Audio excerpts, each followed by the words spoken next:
बिस्मिल्लाहिर्रहमानिर्रहीम। अस्सलामु अलैकुम वरहमतुल्लाहि वबरकातुहू। उम्मीद है कि आप सब खैरियत से होंगे। सवाल पूछते हैं कि दूसरी शादी करने के लिए कोई अच्छा सा और मुनासिब सा और पावरफुल सा वजीफ़ा बताएं। तो इसके लिए सबसे पहला वजीफ़ा जो है बहुत मुजर्रब और बहुत ताकतवर, इससे ज़्यादा ताकतवर वजीफ़ा मैंने नहीं देखा। बहुत आला है, मेरे तजर्बाशुदा है, मुजर्रब है। जितने लोगों को बताया है उतने लोगों को इससे फ़ायदा हुआ है। जिसने भी शादी की गरज से इसको किया है उसकी शादी उसी महीने में या चंद दिनों में उसकी शादी मुनक्किद हो गई। ये बहुत आला वजीफ़ा है। कुरान करीम की पारा नंबर 30 की सूरत है, सूरह नसर। आऊज़ु बिल्लाहि मिनश शैतानिर रजीम, बिस्मिल्लाहिर्रहमानिर्रहीम। इज़ा जाअ नसरुल्लाहि वल फ़त्ह वरअयतन नास यदखुलून फ़ी दीनिल्लाहि अफ़वाजा फ़सब्बिह बिहम्दि रब्बिका वस्तग़फ़िर इन्नहु कान तव्वाबा।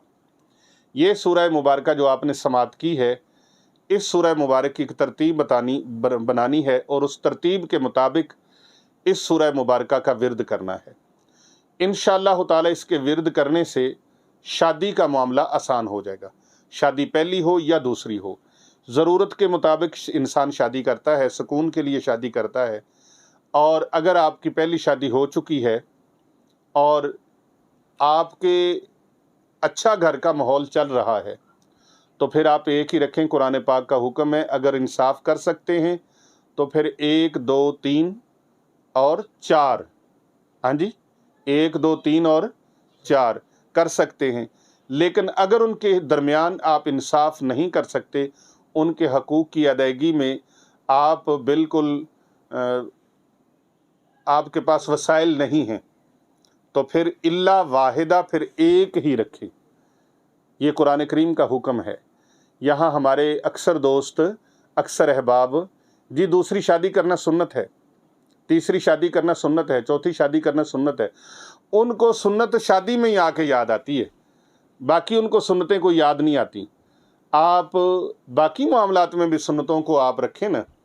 आप असर की नमाज़ पढ़ते हुए 4 सुन्नतें पहली छोड़ देते हैं, नमाज इशा पढ़ते हुए 4 सुन्नतें पहली छोड़ देते हैं, जो कि 4 मिनट का काम है, 5 मिनट का काम है, आप वो छोड़ देते हैं।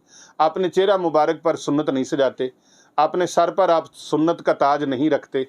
इसी तरह आप दूसरों के साथ अच्छा इखलाक, आला इखलाक के साथ पेश नहीं आते, अपने घर वालों के साथ आप अच्छा रवैया नहीं रखते। ये सारी सुन्नतों को आप अपनाएं, फिर कोई सुन्नत रह जाए तो उसको शादी में भी शामिल कर लें।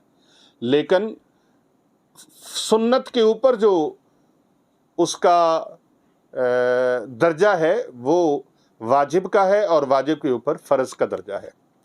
तो अल्लाह के कुरान ने जो हुक्म दे दिया है कि अगर आप उनके दरमियान, उनके माबैन इंसाफ नहीं कर सकते, उनके हकूक़ अदा नहीं कर सकते और उनके हकूक़ अदा करने से आप कासिर हैं, उनके दरमियान इंसाफ करने से आप कासिर हैं, तो फिर इल्ला वाहिदा के फिर एक ही रखें।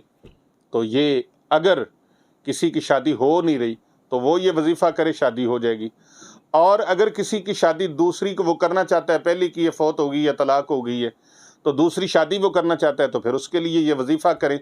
क्योंकि हमारे यहाँ अगर किसी ने तलाक दे दी हो या किसी की बीवी फौत हो गई हो, उसके साथ कोई दूसरी शादी करने को तैयार नहीं होता, तो ये भी ना तो कोई सुन्नत है, ना इस्लाम का हुक्म है कि उसके साथ शादी ना करो, बल्कि इस्लाम का हुक्म है कि शादी करो। वसाइल हैं तो शादी करो, अल्लाह ने वसाइल दिए हैं तो फिर वो शादी करे।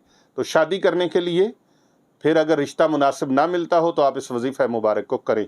सूरह नसर का ये वजीफ़ा है, बिस्मिल्लाहिर्रहमानिर्रहीम। इज़ा जाअ नसरुल्लाहि वल फ़त्ह वरअयतन नास यदखुलून फ़ी दीनिल्लाहि अफ़वाजा फ़सब्बिह बिहम्दि रब्बिका वस्तग़फ़िरहु इन्नहु कान तव्वाबा।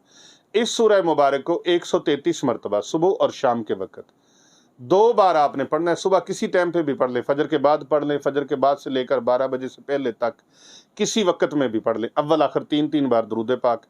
इसी तरह नमाज इशा के बाद से लेकर रात 12 बजे तक आप किसी वक़्त भी पढ़ लें, सोने से पहले पहले आप इसको पढ़ लें।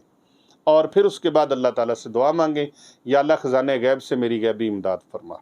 یا اللہ میرے لیے مناسب رشتہ عطا فرما، میری شادی کا انتظام فرما دے، تو انشاءاللہ خزانہ غیب سے، دست غیب سے شادی کا سامان ہو جائے گا، اور رشتہ انشاءاللہ بہترین اللہ تبارک و تعالیٰ کی طرف سے آپ کو مل جائے گا، اور اس کے اسباب جلد از جلد پیدا ہو جائیں گے، شادی ہو جائے گی اور اسباب بھی پیدا ہو جائیں گے۔ دن میں دو مرتبہ آپ نے صبح اور شام کے وقت میں بعد از نماز فجر اور بعد از نماز عشاء اس وظیفہ مبارک کو کرنا ہے، انشاءاللہ تعالی اس کے فیوز و برکات آپ کو نصیب ہوں گے۔